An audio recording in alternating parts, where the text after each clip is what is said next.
Everyone, स्वागत है आपका अपने YouTube channel study IQ with Kavita ma'am पे। गाइस, जैसे कि आप जानते ही हैं कि सीटेट की हमारी एसएसटी की सीरीज चली हुई है।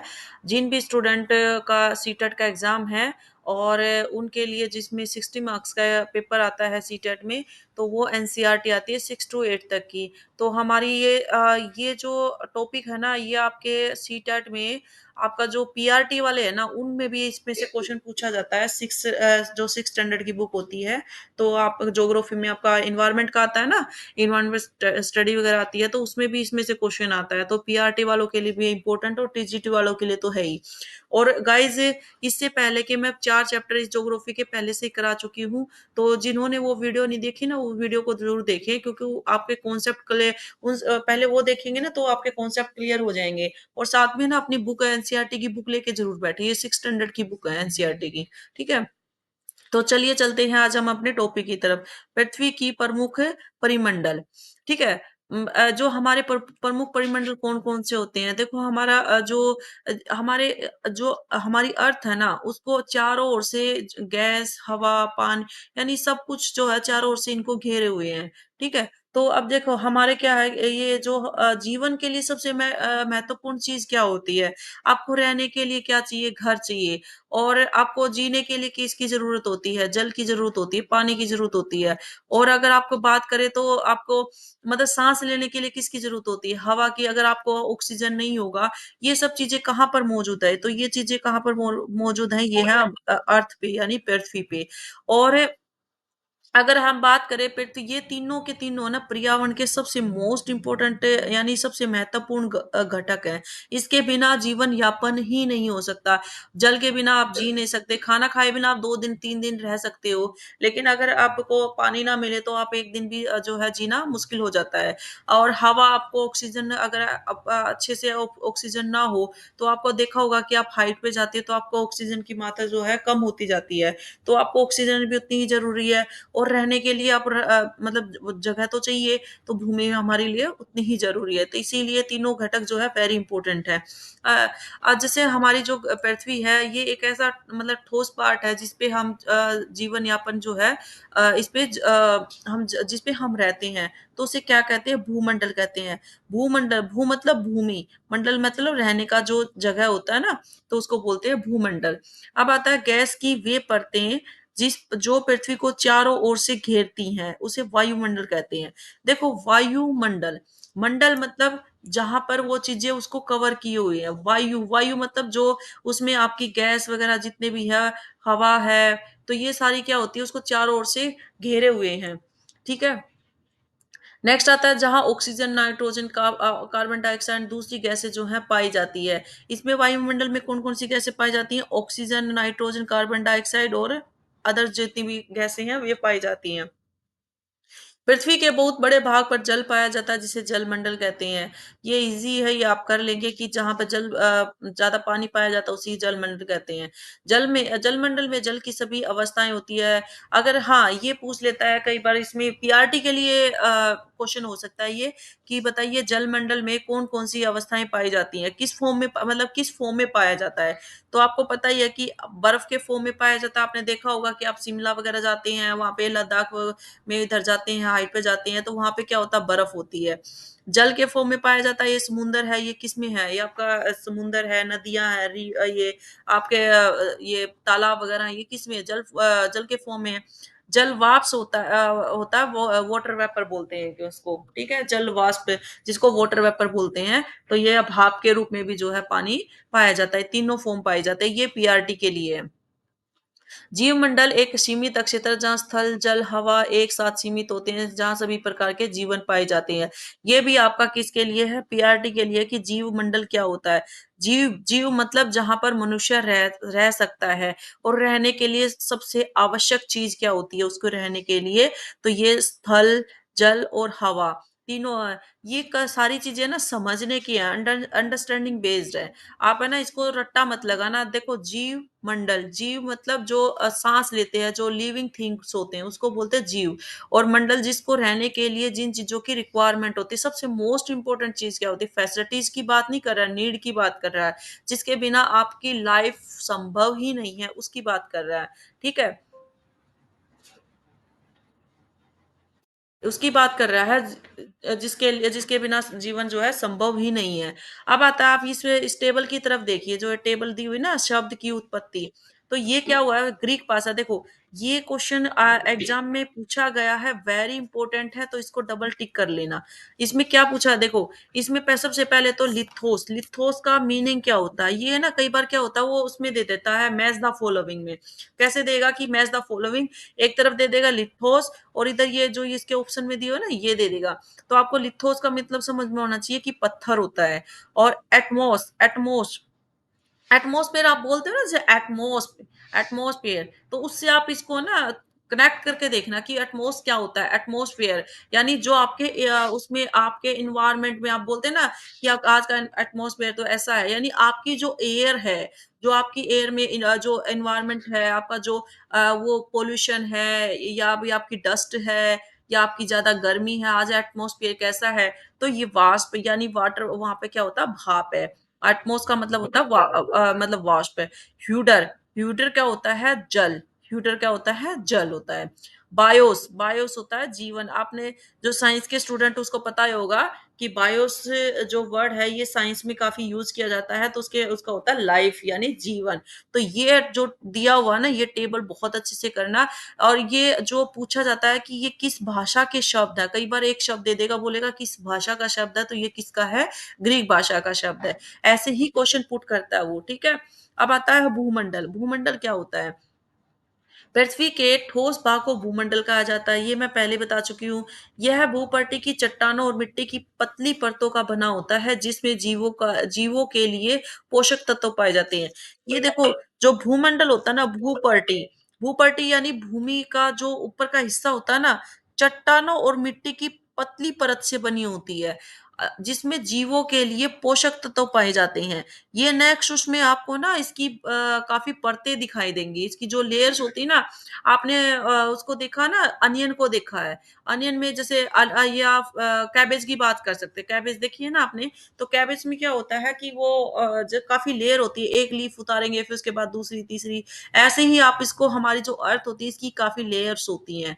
तो आप इसके अंदर जाएंगे ना तो काफी लेयर्स है, वो आपके नेक्स्ट जो सेवंथ की बुक है ना उसमें पूरा चैप्टर दिया हुआ है इससे रिलेटेड। तो ये क्या है, इसको अंडरलाइन करना ना कि भूपट्टी की में क्या क्या पाया जाता है, चट्टाने और मिट्टी की पतली परत होती है जिस पर जीवन के लिए क्या होता है, पोषक तत्व पाए जाते हैं। पृथ्वी की सतह दो मुख्य भागों में बांटा जाता है।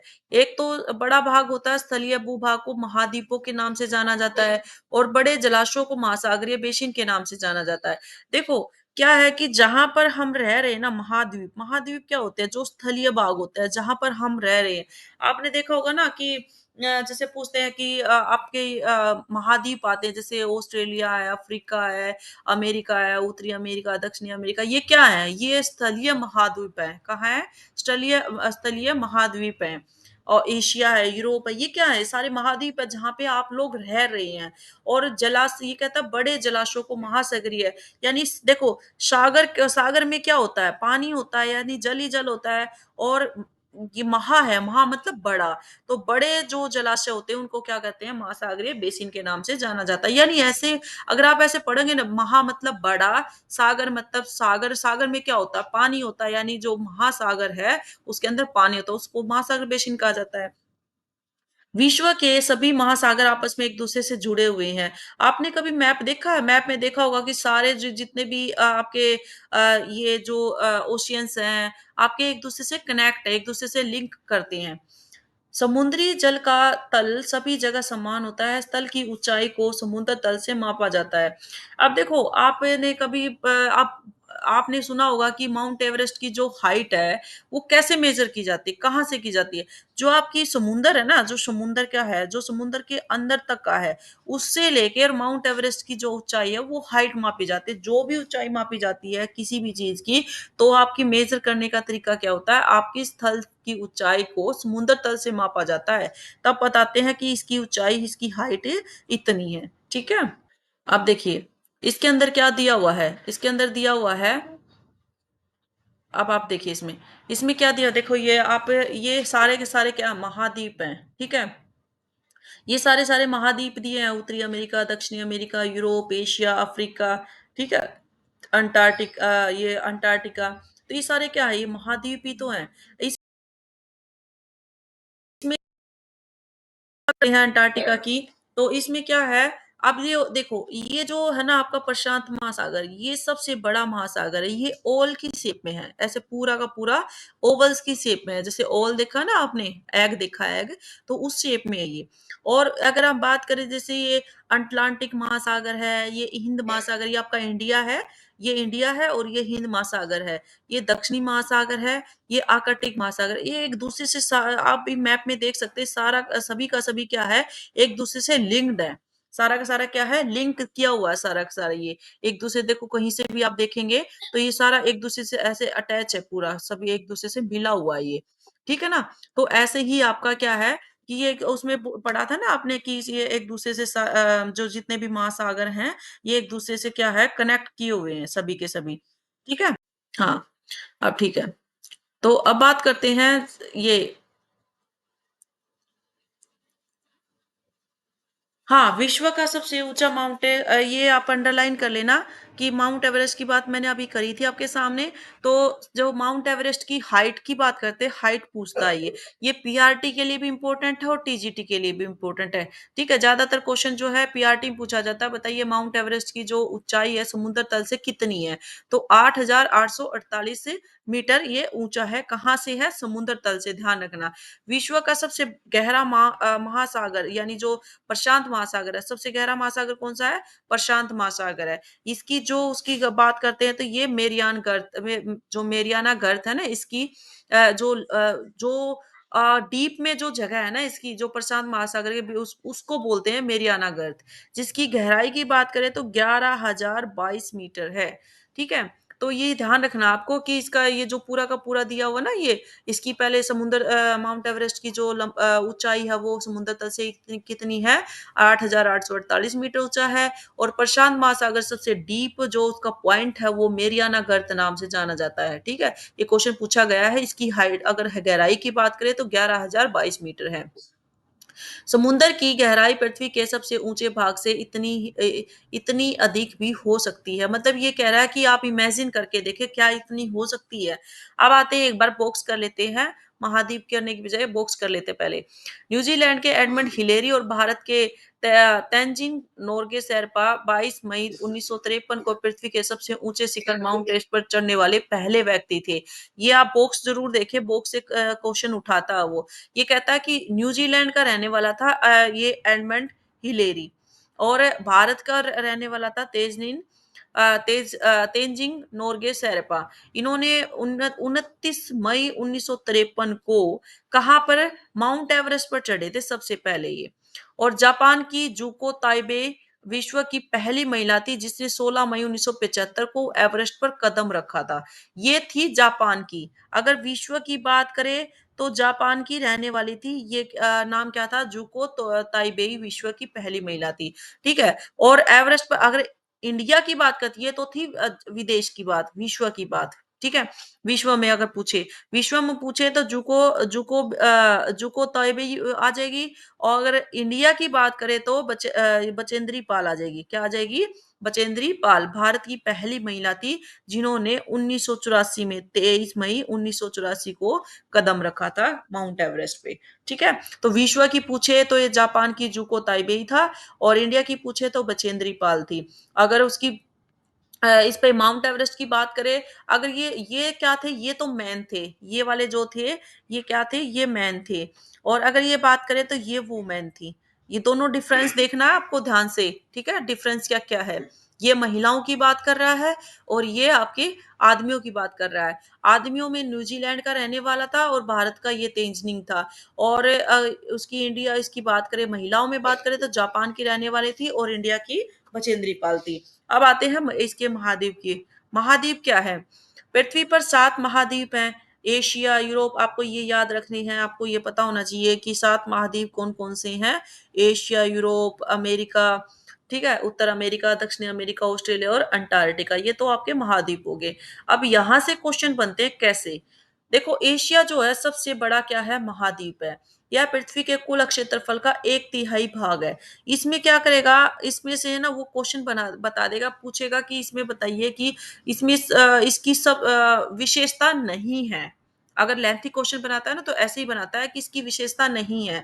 तो पूछ लेगा कि ये सबसे बड़ा महाद्वीप है, अगर आपको पता होगा तभी आप इसका आंसर कर सकते हैं कि हाँ, ये सबसे बड़ा महाद्वीप है, एशिया है। पृथ्वी के कुल क्षेत्रफल का 1/3 भाग है। यहाँ पर 1 की बजाय कह देगा 2/3 भाग है। तो ये आपको ध्यान रखना है। यह महाद्वीप पूर्वी गोलार्ध में स्थित है। आपको पता होना चाहिए कि जो एशिया महाद्वीप है, ये कौन से गोलार्ध में है? पूर्वी गोलार्ध में स्थित है। कर्क रेखा इस महाद्वीप से होकर गुजरती है। इंडिया का मैप अगर देखा होगा आपने, तो आपको पता ही होगा कि आपने एसएसटी देखो बीएड करे हुए हैं, आप ग्रेजुएट हैं, कुछ लोग पोस्ट ग्रेजुएट भी होंगे, तो उन्होंने बचपन मतलब स्टार्टिंग से ही मैप पढ़ाया जाता हो, तो उसमें आपने देखा होगा कि जो आपका गुजरात है, एमपी है, ये आपके 8 राज्यों से क्या है, कर्क रेखा होके गुजरती है। एशिया के पश्चिम में यूराल पर्वत है और जो इसे यूरोप से अलग करता है। एक क्वेश्चन तो यही आता है कि जैसे आपका ये पूछा जाता है ना कि यूराल पर्वत कहाँ कौन से महाद्वीप में पड़ता है, तो ये कौन से है? एशिया में पड़ता है। ये किसको अलग करता है? एक क्वेश्चन ये पूछा जाता है, यूरोप और एशिया को अलग करने के लिए अलग मतलब कौन सा पर्वत ऐसा है जो एशिया और यूरोप को अलग करता है, उसे क्या, कौन सा है? यूराल पर्वत। ठीक है, एशिया और यूरोप को अलग करता है। इसे क्या कहते हैं? यूरेशिया कहते हैं, यूरेशिया। जो यूराल पर्वत है एशिया और यूरोप को अलग करता है ना, उसे क्या बोलेंगे? यूरेशिया। अब नेक्स्ट आता है यूरोप। यूरोप एशिया से बहुत छोटा है। ठीक है, यह महाद्वीप एशिया के पश्चिम में स्थित है। आर्कटिक वृत्त इससे होकर गुजरता है। यह 3 तरफ से जल से घिरा हुआ है। यूरोप जो है तीन कहाँ से कितनी तरफ से घिरा हुआ है? 3 तरफ से जल से घिरा हुआ है। ठीक है, अब मैंने आपको मैप में बताया था, तो 3 जगह से ये जो है एशिया उसे मतलब तीनों तरह से पानी से घिरा हुआ है। अब आता है अफ्रीका। अफ्रीका क्या है? एशिया के बाद विश्व का दूसरा, आपको ना सीरीज भी पता होना चाहिए। सबसे बड़ा महाद्वीप तो एशिया हो गया। आप कौन से महाद्वीप में रहते हैं? आप भारत में रहते हैं। भारत कौन से महाद्वीप में आता है? आपको पता है ना महाद्वीप में कौन से में आता है? एशिया महाद्वीप में आता है। और इसमें बात करते दूसरे नंबर पे आपका कौन सा आता है? अफ्रीका आता है। अफ्रीका महाद्वीप दूसरे नंबर पे आता है। और ये विषुववर्त मैंने आप है ना इससे पहले की वीडियो ज़रूर देखना, मैंने ये पूरा डिटेल में समझाया हुआ है कि विषुवत होता क्या है। विषुवत क्या होता है? ये आपका एक जैसे आपकी अर्थ क्या है, राउंड शेप में है ना, तो आपका ये विषुवत है, ये वाला ये जो है ना, ये 0 पे आपका ये विषुवत है, ठीक है? आपकी ऐसे आती है आपका जो ये है, ये लाइनें ऐसे-ऐसे जाती है ना, ये वाली लाइनें, और ये वाली जो जाती है, ये तो लैटीट्यूड है जिसे अक्षांश बोलते हैं। ये जो ये वाली है ना, ये वाली ये तो अक्षांश रेखाएँ हैं। और जो ये खड़ी वाली है इसे ये क्या बोलते हैं? देशांतर बोलते हैं। अगर किसी को हिंदी में ना याद रहे, बाइलिंगुअल पेपर आता है, तो जो लेटी हुई है, लैटीट्यूड मतलब लेटी हुई रेखाएँ क्या है? अक्षांश है। लॉन्गिट्यूड लॉन्ग मतलब खड़ा हुआ, खड़े हुए क्या क्या बोलते हैं? हमें देशांतर बोलते हैं। और अगर बात करते हैं जैसे ये लेटी और लॉन्गिट्यूड का जो ये बना हुआ है ना, इसको क्या बोलते हैं? ग्रिड क्या होता है? जाल बनाना किसी चीज का।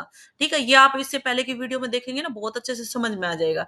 तो या जीरो अक्षांश इस महाद्वीप के मध्य लगभग मध्य भाग से होकर गुजरती है। यानी ये जीरो अक्षांश है ना, अक्षांश की बात कर रहा है, मैंने इसकी बात करी थी ना, ये जीरो अक्षांश से ये क्या करता? होकर गुजरता कहाँ से? अफ्रीका से।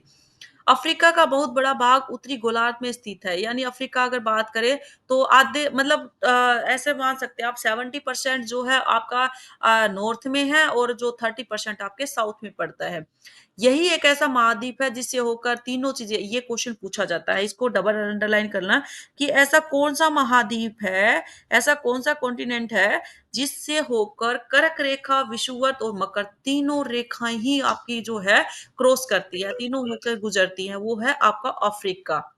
सहारा रेगिस्तान, ये क्वेश्चन उसमें पूछा गया है, आपका पीआरटी में पूछा गया है। मैं साथ-साथ पीआरटी के लिए भी बता रही हूँ इसमें, क्योंकि इसमें से क्वेश्चन पूछे जाते हैं काफ़ी। तो इसमें आता है सहारा रेगिस्तान कौन से कॉन्टिनेंट में पड़ता है, यानी कौन से महाद्वीप में पड़ता है? ये आपका पड़ता है अफ्रीका में पड़ता है। इसका जो ये सबसे मतलब विश्व की बात करें तो विश्व में सबसे बड़ा रेगिस्तान ही कौन-सा है? सहारा रेगिस्तान है। अब आता है अफ्रीका में स्थित है। यह महाद्वीप चारों तरफ से समुद्र और महासागरों से घिरा हुआ, आपने देखा होगा ना, यहाँ पड़ता है ये, इधर अगर उस पे ग्लोब पे देखेंगे तो यहाँ पड़ता है, वर्ल्ड में देखेंगे तो यहाँ पड़ता है। अगर आपके मैप है, इस मैप में भी आप देखना चाहिए। ये देखो, ये क्या है आपका, ये ऑस्ट्रेलिया है, ठीक है, ऑस्ट्रेलिया, ये तो इसका एक हिस्सा दिखाई दे रहा है, ये रहा अफ्रीका।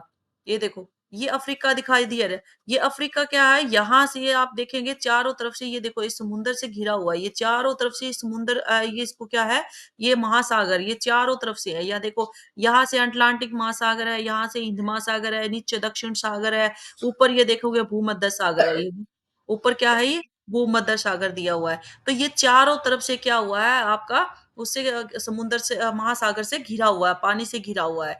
और देखो, तीनों रेखाओं की बात करी थी मैंने, ये तीनों रेखाएं दी हुई हैं, ये तीनों रेखाएं हैं। तो अगर ये वाली क्या है, ये कर्क रेखा है, ये ठीक है। ये वाली क्या है, कर्क रेखा है। मैंने आप बोला था ना कि कर्क रेखा जो हमारी कहाँ से गुजरती है, ये देखो, गुजरात और ये एमपी, ये यहाँ से इंडिया है, ये क्या है, इंडिया है। इसके ऊपर ये तिब्बत है, ये आपका चाइना, इधर चाइना, ये एशिया महाद्वीप में पड़ता है ना आपका इंडिया। तो ये कर्क रेखा है, ये विषुव है। ये तीनों की तीनों है ना, इसके इस एक इकलौता महाद्वीप है जिसके अंदर से ये गुजरती है। अब आप ये मत बोलना कि ये अमेरिका में से भी गुजरती है, नहीं, देखो ये वो नॉर्थ अमेरिका है और ये साउथ अमेरिका है, ठीक है ना। तो ये क्या होगी, साउथ में से दो जा रही है और नॉर्थ में से एक जा रही है, लेकिन ये इकलौता ऐसा महाद्वीप है जिसमें से तीनों ही होकर गुजर रही हैं, ठीक है। आप ध्यान रखना इसका। नेक्स्ट आता है आपका, फिर आता है ये, यहाँ पर देख रही है, विश्व की सबसे लंबी नदी। आप देखो यहाँ पर दूसरा क्वेश्चन है, विश्व की सबसे लंबी नदी, पीआरटी के लिए वेरी इंपॉर्टेंट है कि विश्व की सबसे लंबी नदी जो नील नदी है। सबसे पहला क्वेश्चन तो यही आता है कि सबसे लंबी नदी कौन सी है विश्व की, तो नील नदी है। और इंडिया की बात करें तो कौन सी है, भारत की बात करें तो कौन सी है, भारत की है आपकी गंगा नदी, सबसे लंबी नदी गंगा नदी है, ठीक है। और विश्व की बात करें तो नील नदी, नील नदी है, ये नील उल्टा लिखा हुआ है, ये नदी नील लिखा हुआ है, तो ये नील नदी है, ठीक है। और कहाँ पे पड़ती है, अगर टीजीटी की बात करे तो कहाँ पर पड़ती है, ये अफ्रीका, इसमें अफ्रीका में पड़ती है। अफ्रीका, अब देखो, कर्क रेखा, मकर रेखा और विषुवत रेखा तीनों ही इससे होकर गुजरती हैं। कर्क रेखा ऊपर है जो हमारे इंडिया से जा रही थी, बीच में विषुव था और नीचे वो मकर रेखा थी। अब आता उत्तरी अमेरिका, उत्तरी अमेरिका तीसरे नंबर। आपको सीरीज जरूर पता होनी चाहिए कि ये तीसरे नंबर का महाद्वीप है और ये दक्षिणी अमेरिका से एक संकरे स्थल से जुड़ा हुआ है जिसे पनामा। ये पूछेगा कि बताइए पनामा जल संधि, स्थल संधि है, वो मतलब किसको जोड़े हुई है, उत्तरी अमेरिका और दक्षिणी अमेरिका, जो मैंने दिखाया था ना अभी मानचित्र में, उत्तरी अमेरिका और दक्षिणी अमेरिका को बीच में जो कनेक्ट करता है उसको बोलते हैं पनामा जल संधि, स्थल संधि। अब ये देखिए, इसका आप एक बार मैप को देखिए, ये है उत्तरी अमेरिका और ये है दक्षिण अमेरिका, जो ये ग्रीन दिखाई दे रहा है ना मेहंदी कलर का, ये येलो कलर का। अब जो इसको यो कनेक्ट कर रही है ना, ये स्थल संधि है, ये एक दूसरे को मतलब एक थोड़ी सी ना एक पतली सी संकरी सी वो स्थल गया हुआ है, यानी उसको अटैच कर रहा है, तो इसको बोलते हैं पनामा, इसका नाम है पनामा स्थल संधि, ठीक है, स्थल संधि। और ये देखो, स्थल संधि स्थल का एक संकरा भाग जो दो बड़े स्थलीय भागों को एक दूसरे से जोड़ता है। यानी आप एक सिंपल सा स्थल मतलब जगह है जो आपका प्लेन एरिया जो होता है, जिसपे आप एक ठोस एरिया जो बोलते हैं, स्थल जहां पे आप चल सकते हैं, उससे जुड़ा हुआ है, उसका नाम पनामा नाम है इसका, ठीक है। यह महाद्वीप पूरी तरह से उत्तरी और पश्चिमी गोलार्ध में स्थित है। उत्तरी और पश्चिमी में देखो, नॉर्थ और अमेरिका को जोड़ रहा है, तो जाहिर सी बात है ये क्या है, उत्तरी और दक्षिणी दोनों में ही, सॉरी, उत्तरी और उसमें उत्तरी अमेरिका की बात करें ना, तो नॉर्थ और उसमें वेस्ट में पड़ता है। यह महाद्वीप तीन महासागरों से घिरा हुआ है, इन महासागरों ये तीन महासागरों से घिरा हुआ है, ये तीनों के तीनों, ठीक है। आपको ये पता होना चाहिए। दक्षिणी अमेरिका अधिकांश भाग दक्षिणी गोलार्ध में, इसके पूर्व और पश्चिम, ये पूछ रहा है कि कौन कौन से महासागर है इसके में, ठीक है। तो आप जब इसको उस मैप को जरूर ध्यान से करना, क्योंकि कई बार क्या होता है, प्रैक्टिकल नॉलेज काम आती है, जब आप प्रैक्टिकल करोगे ना रटने की बजाय, तो प्रैक्टिकल उसमें मैप में देखना कि इसके मतलब को कौन सा तीन सागरों से घिरा हुआ है, कौन से के इसमें, ठीक है। एक तो ये प्रशांत महासागर है, एक आर्कटिक महासागर है। तो आता है अब विश्व की सबसे लंबी पर्वत श्रृंखला एंडीज, ये कहाँ पर पड़ती है, इसको अंडरलाइन करना कि एंडीज जो पर्वत श्रृंखला है विश्व की, सबसे पहला तो क्वेश्चन ये आएगा कि विश्व की सबसे लंबी पर्वत श्रृंखला कौन सी है, कौन सी है, एंडीज है। ये कहाँ पर पड़ती है, ये दक्षिणी अमेरिका में पड़ती है, ठीक है। और अगर बात करें जैसे दक्षिणी अमेरिका, विश्व की सबसे बड़ी नदी अमेजन नदी है। देखो ये दोनों में ना डिफरेंस है, दोनों में क्या है, क्या डिफरेंस है इसमें, क्या बता सकते हैं कौन सा डिफरेंस है? इसमें एक डिफरेंस ये है, देखो ये कह रहा है बड़ी और वो कह रहा था लंबी। लंबी और ये कह रहा है बड़ी। लंबी का मतलब होता है ऐसे लंबी होना, बड़ी का मतलब होता है ऐसे करके ऐसे चौड़ाई में, मतलब काफी जो चौड़ाई होती है ना उसमें बोलता है कि ये चौड़ाई में है, और ये लंबी का मतलब है इसकी लेंथ है ऐसे लंबाई में। ठीक है। ऑस्ट्रेलिया विश्व का सबसे छोटा महाद्वीप है जो कि पूरी तरह से दक्षिणी गोलार्ध में, ये मैंने अभी दिखाया था आपको, पूरा ही साउथ में है ऑस्ट्रेलिया। यह चारों तरफ से महासागरों समुद्रों से घिरा हुआ यह द्वीपीय महाद्वीप कहा जाता है। ये क्वेश्चन पूछा जाता है ऐसा कौन सा महाद्वीप है जो द्वीपीय महाद्वीप, द्वीपीय महाद्वीप का मतलब क्या होता है, क्यों कहते हैं इसको द्वीपीय महाद्वीप? क्योंकि ये एक है ना आइलैंड की तरह है, यहाँ पे बिल्कुल पूरे साउथ में है, और चारों तरफ से ना एक आइलैंड जैसे समुद्र के बिल्कुल बीचों बीच है।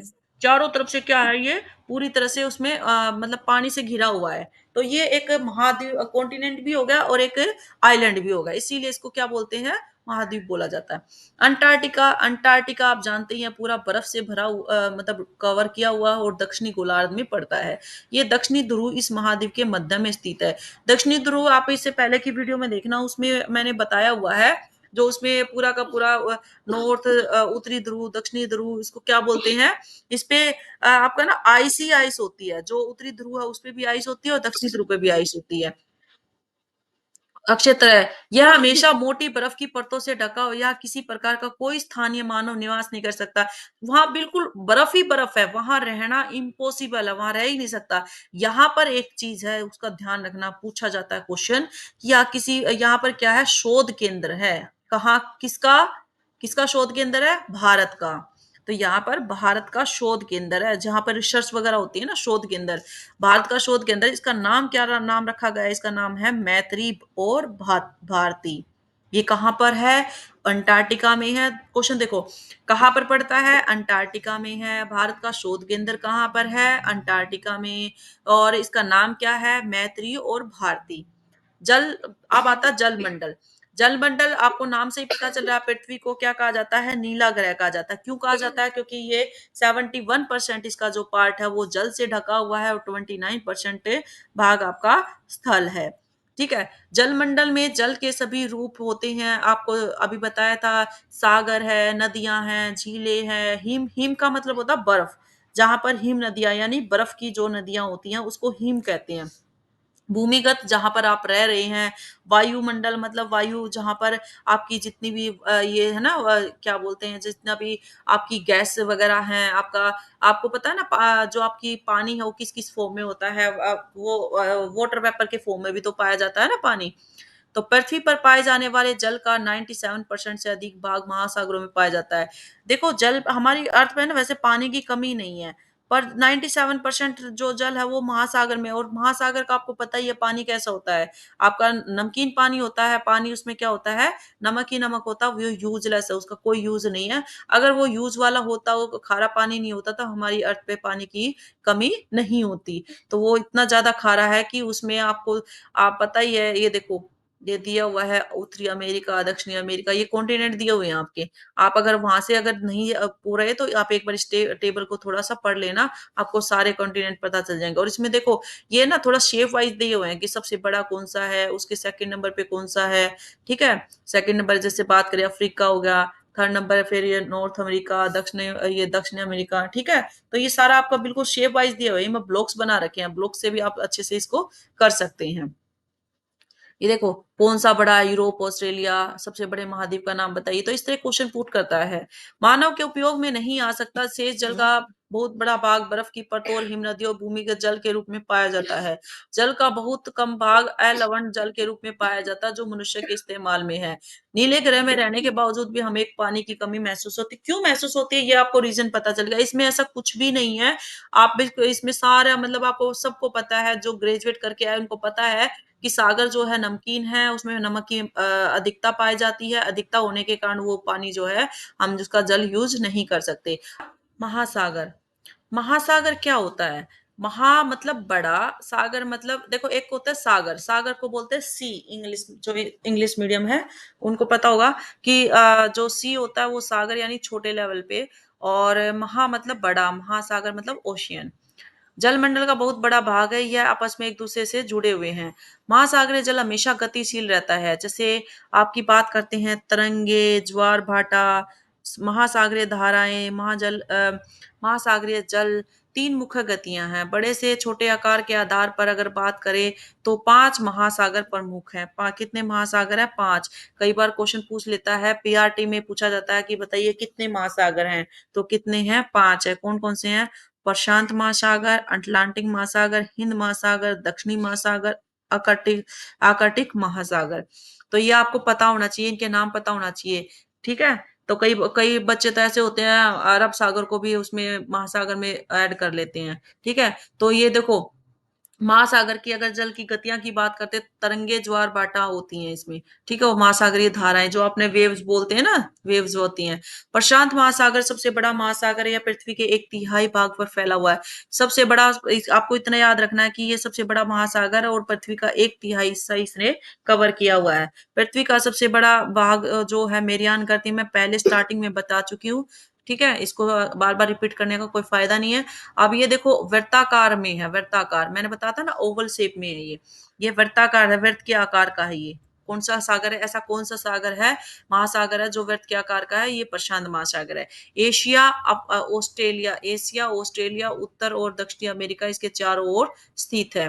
ये जितने भी है ना ये कॉन्टिनेंट दिए हुए हैं, कौन-कौन सा कॉन्टिनेंट इसके चारों ओर है, तो आपको ये है ना ऐसे याद रखना है कि प्रशांत महासागर के चारों ओर कौन-कौन से कॉन्टिनेंट जो है उसको घेरे हुए हैं। तो एशिया, ऑस्ट्रेलिया, उत्तर और दक्षिणी अमेरिका।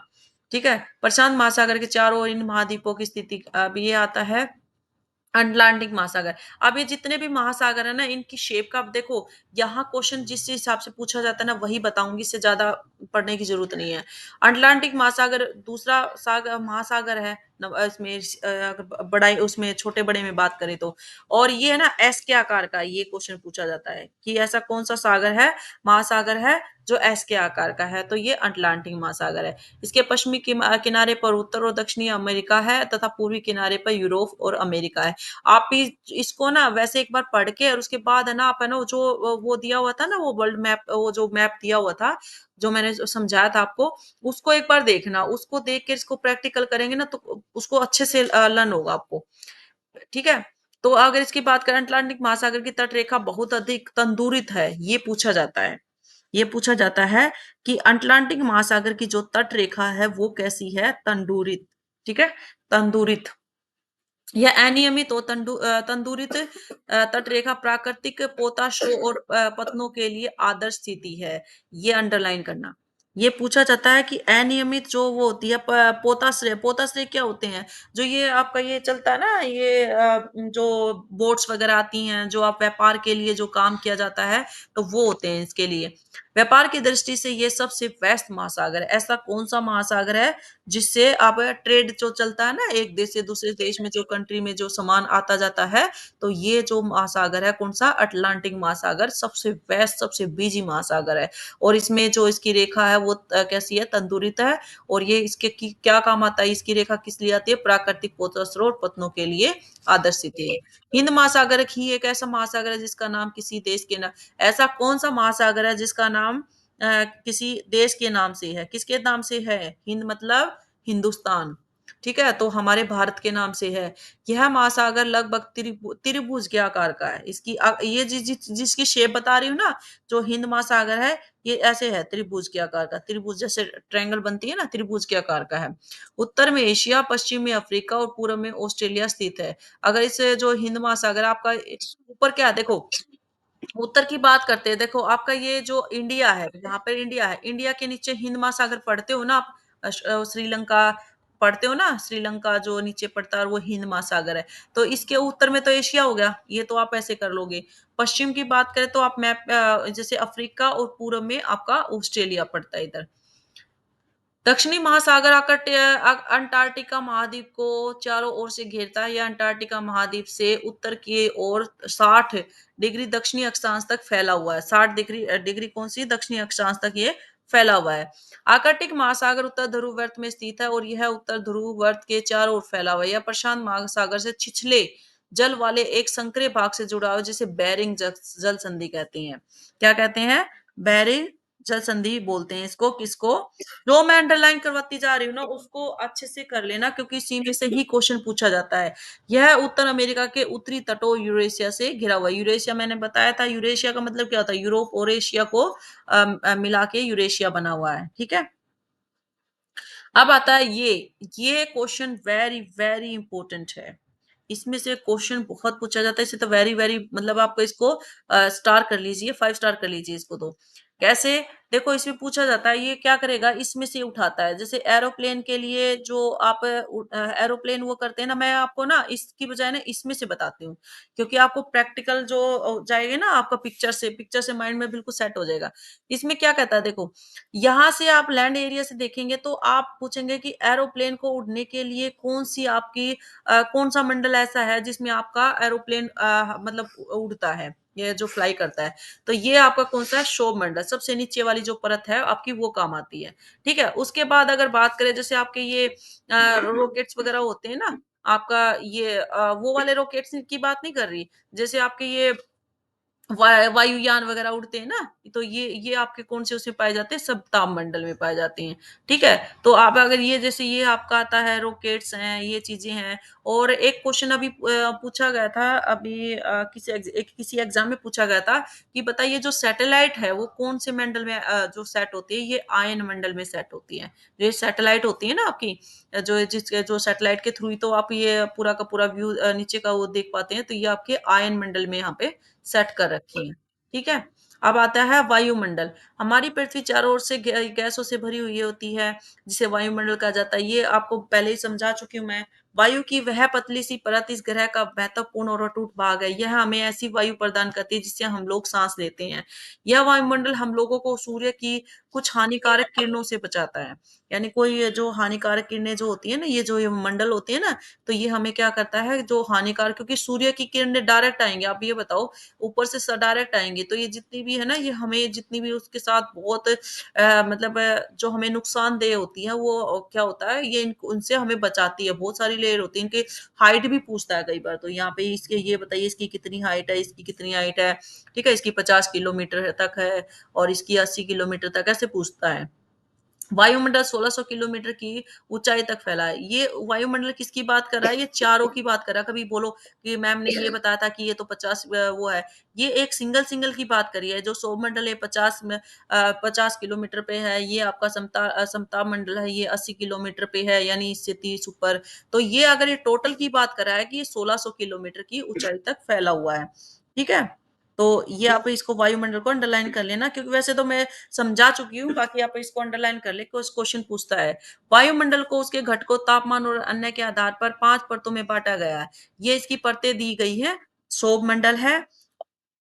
एक क्वेश्चन मैं इसमें ये बताना भूल गई, इसके अंदर क्या करना है, इसकी पृथ्वी की कितनी परतें हैं? पहला क्वेश्चन है कितनी परतें हैं? कितनी परतें हैं? 5 परतें हैं। दूसरा क्वेश्चन पूछता है कि इसके अंदर इसको सीरीज़ में लगाना पूछेगा, सीरीज़ में। हो सकता है कि बड़े से छोटा पूछ ले, या हो सकता है वो छोटे से बड़ा पूछ ले, यानी नीचे से ऊपर पूछ ले या ऊपर से नीचे पूछ ले, तो इसकी सीरीज़ ज़रूर करना। इसको ठीक है? इसको ट्रिपल अंडरलाइन कर लेना कि इसको सीरीज़ ज़रूर पूछता है वो, कि बताइए इसको सीरीज़ में लगाइए कि सबसे पहली कौन-सी आती है, दूसरी कौन-सी आती है, तीसरी कौन-सी है, चौथी कौन-सी है। देखो, क्षोभमंडल सबको पता है नीचे वाली है, बहिर्मंडल मतलब सबसे टॉप वाली। बच्चे कन्फ्यूज़ होते हैं तो इन 3 मंडलों में 3 जो परतें हैं ना, इनमें कन्फ्यूज़ होते हैं, समताप, मध्य और आयन। और देखो, मध्य को भी क्या, मध्य में भी कई बार क्या होते हैं बच्चे समताप और आयन में कन्फ्यूज़ होते हैं कि पहले समताप आएगी या आयन आएगा। ठीक है? तो ये थोड़ा-सा इसको सीरीज़ ज़रूर करना। वायुमंडल मुख्यतः ऑक्सीजन और नाइट्रोजन का बना होता है, जो कि साफ और शुष्क हवा का 99% भाग है। आयतन के अनुसार नाइट्रोजन, ये तो पीआरटी के लिए है, टीजीटी में तो नहीं पूछा जाता। बाकी ये सबको पता होता है, आपने साइंस में पढ़ा होगा कि जो हमारी नाइट्रोजन है वो 78% है, ऑक्सीजन 21% और अन्य गैसों की बात करें जैसे कार्बन डाइऑक्साइड है, आर्गन्स हैं और अन्य जो भी हैं वो 1% में आती हैं। ठीक है? ऑक्सीजन सांस लेने के लिए बहुत ज्यादा जरूरी है, तो आपको पता ही है। नाइट्रोजन प्राणियों की वृद्धि के लिए आवश्यक होती है। प्राणियों की वृद्धि के लिए, यानी आप जैसे आप जो होते हैं ना, ग्रो कर रहे हैं, ग्रो, ठीक है? ग्रोथ जो करते हैं, उसके लिए नाइट्रोजन ज़्यादा ज़रूरी होती है। कार्बन डाइऑक्साइड यद्यपि वैसे तो बहुत कम मात्रा में है, लेकिन यह पृथ्वी के द्वारा छोड़ी गई ऊष्मा को अवशोषित करती है, जिससे पृथ्वी गर्म रहती है। वैसे तो इसकी 0.03 ऐसे है इसकी, ठीक है? लेकिन अगर बात करिए जो आप यहाँ से नीचे से जो भी आपने ये देखा होगा ना ये जो आप ट्रैफिक वगैरह चलता है और जितनी आप ये गर्म हवा वगैरह है तो वो क्या करती है अवशोषित कर लेती है। तो इस वजह से ये पृथ्वी गर्म रहती है जिसके कारण। पौधों की वृद्धि के लिए ये क्वेश्चन पूछा जाता है पीआरडी वालों, ध्यान रखना इसका कि पौधों की वृद्धि के लिए कौन-सी सबसे ज़्यादा ज़रूरी होती है? Carbon dioxide. कौन-सी ज़रूरी होती है? Carbon dioxide.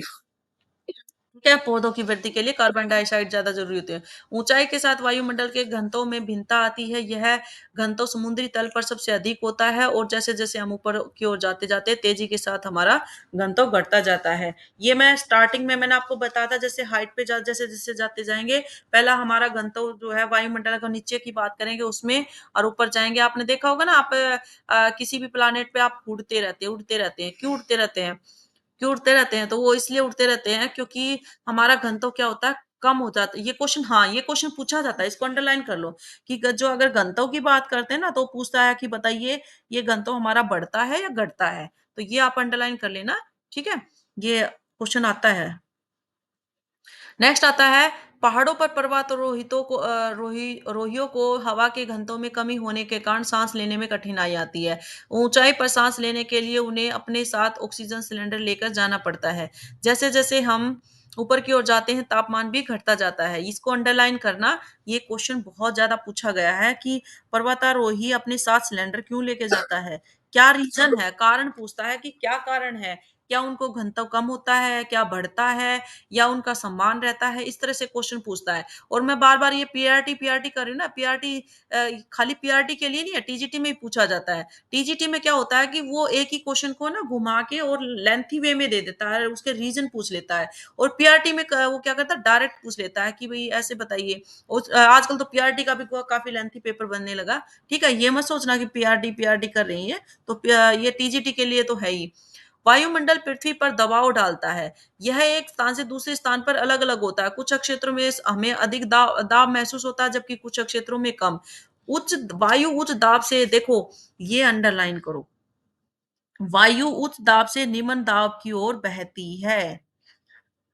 गतिशील वायु को पवन कहा जाता है। उच्च दाब से निम्न दाब की ओर बहती है। आपकी जो ये बारिश आती है, आपने देखा बारिश जो आपका वेस्ट वाला है, जो आपका अरब सागर है। जब अरब सागर से जो वायु उठती हैं, तब जाकर आपकी जो आपको टकराती हैं, टकरा के आपकी जो वेव्स है उससे टकरा के तब जाके आपकी बारिश होती है। यानी जब दबाव आता है तो न्यून की तरफ भागता है, ठीक है? तो अब आता है जीवमंडल। जीवमंडल वैसे एक्सप्लेनेशन पहले दे चुकी हूँ मैं, इसमें जो इम्पोर्टेंट होगा वो मैं थोड़ी स्पीड करूँगी क्योंकि वीडियो काफ़ी ना लंबी हो जाती है। तो अब मैं इसमें जो इम्पोर्टेंट होगा वो करवाऊँगी, बाकी आपको पता ही है। स्थल, जल और हवा का के बीच एक सीमित भाग होता है, यह वह भाग होता है जहाँ जीवन जो है मौजूद होता है। यहाँ जीवों की बहुत सारी प्रजातियां पाई जाती है जो कि सूक्ष्म जीवों बैक्टीरिया से लेकर बड़े स्तनधारियों तक पाई जाती है। जितने भी पृथ्वी पर जितने भी जीव पाए जाते हैं कि आपके इंसेक्ट पाए जाते हैं सब ही क्या होते हैं बैक्टीरिया क्या होता है जो आप दही जमाते हैं उसमें क्या होता है बैक्टीरिया ही तो होता है जिससे दही जमती है। मनुष्य सहित सभी प्राणी जीवित रहने के लिए एक दूसरे के और जीवमंडल से जुड़े रहते हैं। जीवमंडल के प्राणियों को मुख्यतः दो भागों में जंतु जगत एवं पादप जगत में विभक्त किया जाता है। पृथ्वी के ये तीनों परिमंडल आपस में पारस्परिक, ये आप अंडरलाइन कर लेना कि जंतु जगत और पादप जगत यानी दो प्राणियों में बांटा जाता है। पादप क्या होते हैं जो पेड़ पौधे जिसको बोलते हैं, पादप मतलब जो पेड़ पौधे, जंतु मतलब जो एनिमल्स वगैरह मानव वगैरह ये होते हैं। पृथ्वी की ये तीनों परिमंडल आपस में एक दूसरे से जो है क्रिया करते हैं, एक दूसरे को किसी न किसी रूप में प्रभावित करते हैं।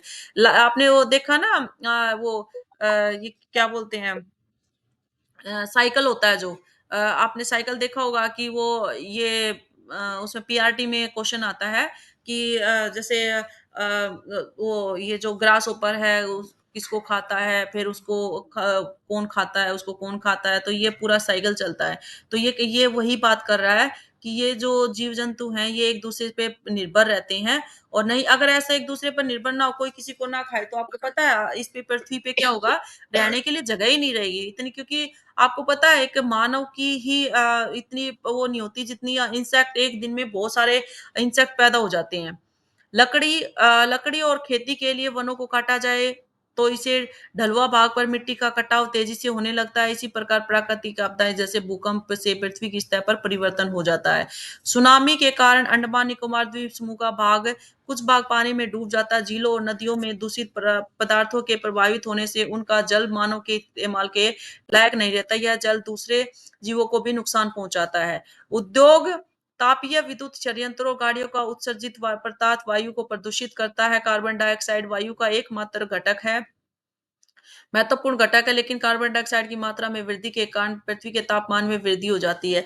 ये अंडरलाइन करना कि पृथ्वी के तापमान में वृद्धि कैसे होती है कार्बन डाइऑक्साइड की मात्रा में वृद्धि के कारण। इसे भूमंडलीय तापमान भी कहा जाता है। भूमंडल, वायुमंडल, जलमंडल के बीच के प्राकृतिक संतुलन को बनाए रखने के लिए पृथ्वी के संसाधनों के सीमित उपयोग की आवश्यकता है। तो ये अगर आपको इसको बैलेंस बना के रखना है ना, तो उसमें क्या करेंगे आपको जो संसाधन है वो उसकी ज़रूरत है।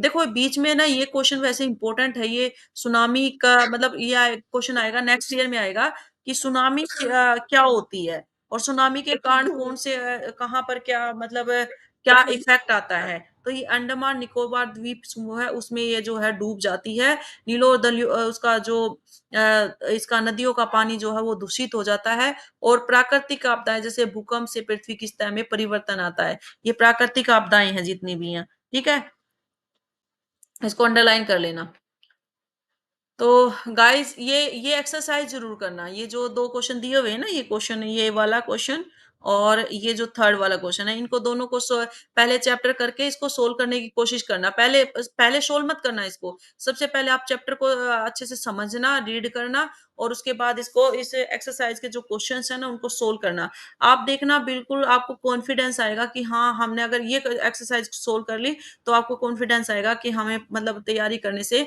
कितना बेनिफिट मिला है तो गाइज ये था आपका 6th स्टैंडर्ड का आपका जो चैप्टर था और ये चैप्टर थोड़ा-सा लंबा है, अभी आगे-आगे जो है चैप्टर लंबे होते जाएँगे। तो गाइज अब मैं अब थोड़ा-सा ना रैपिड उसमें चलूँगी, जिससे कि कम टाइम में आपको अच्छे से कंटेंट दे सकूँ, अच्छे से जो उसका कॉन्सेप्ट समझा सकूँ, ठीक है? और गाइज इसको चैनल को सब्सक्राइब ज़रूर कर लीजिए। जिसके पास बुक है वो अपनी बुक में अंडरलाइन कर लीजिए, जिसके पास नहीं है मैं अपने टेलीग्राम चैनल पे इसको डाल दूँगी इसका लिंक जो है डिस्क्रिप्शन में आपको मिल जाएगा। वहाँ पर जाकर आप टेलीग्राम चैनल को जॉइन ज़रूर कर लीजिए क्योंकि आपकी जितनी भी आपकी लेटेस्ट अपडेट वगैरह होती है ना जॉब से रिगार्डिंग या अगर नोट्स वगैरह हैं, सब कुछ आपको मेरे टेलीग्राम चैनल पे ईज़िली प्रोवाइड हो जाएँगे, तो आप प्लीज़ उसको जॉइन ज़रूर कर लें, ठीक है? और गाइज़ इसको चैनल को ना सब्सक्राइब करो, अपने दोस्तों में शेयर करो